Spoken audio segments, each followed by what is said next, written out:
नमस्कार, आदाब, सलाम। अभी आप देख रहे हैं दरभंगा दर्पण। मैं हूं आपके सामने आपका दोस्त एम राजा। बिहार की राजनीति में क्या कुछ चल रहा है अब बिहार के लोगों से परे नहीं है। बिहार के लोग जान रहे हैं कि बिहार की राजनीति में क्या कुछ चल रहा है।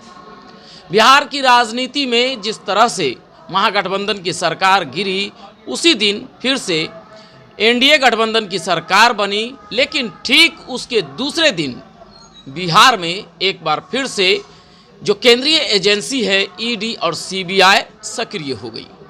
पहले लालू यादव को बुलाया जाता है, उसके बाद आज नंबर आ गया तेजस्वी यादव का।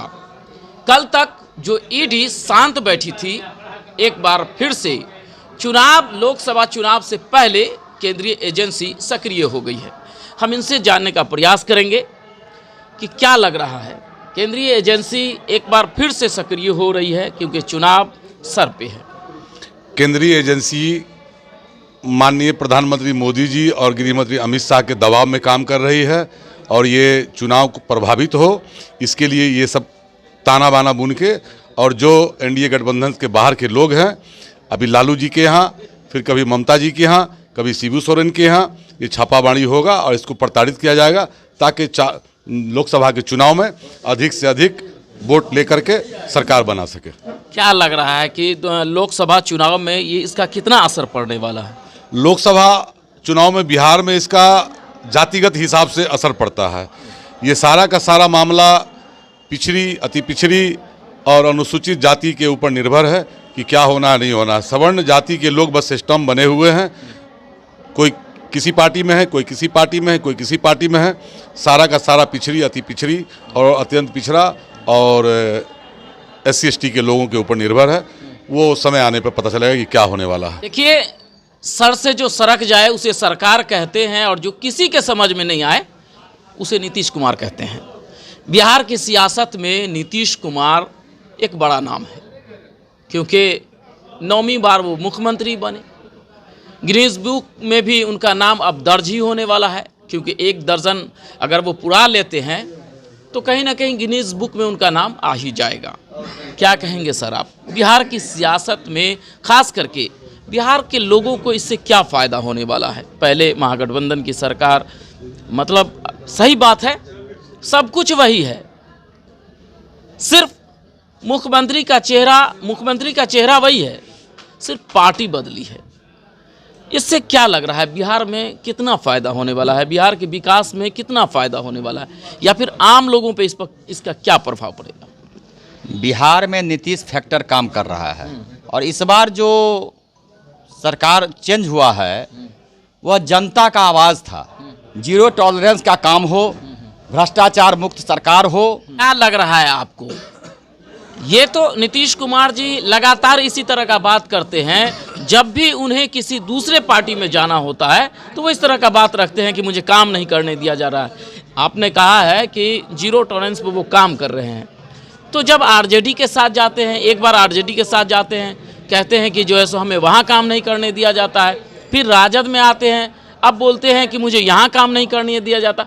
तो ये 2020 के बाद कोई ऐसे मुख्यमंत्री होंगे जो लगभग 3 बार मुख्यमंत्री पद के लिए शपथ ग्रहण करते हैं। ये क्या लग रहा है, बिहार के लिए अच्छी बात है? 3 बार शपथ हो या 9 बार, मुख्यमंत्री तो नीतीश कुमार है ना। लेकिन ज़रूरत क्या पड़ गई यहाँ पे पलटी मारने की, ये बताइए। वो तो कह दिए कि वहाँ काम हम नहीं कर पा रहे थे और वह स्वाभिमान के रक्षक हैं, स्वाभिमान का रक्षा करते हैं। चौधरी चरण साह, जिनके घर नीतीश जी का बड़ा चिट्ठा हाथ लगता है, वो लाल डायरी हाथ लगती है।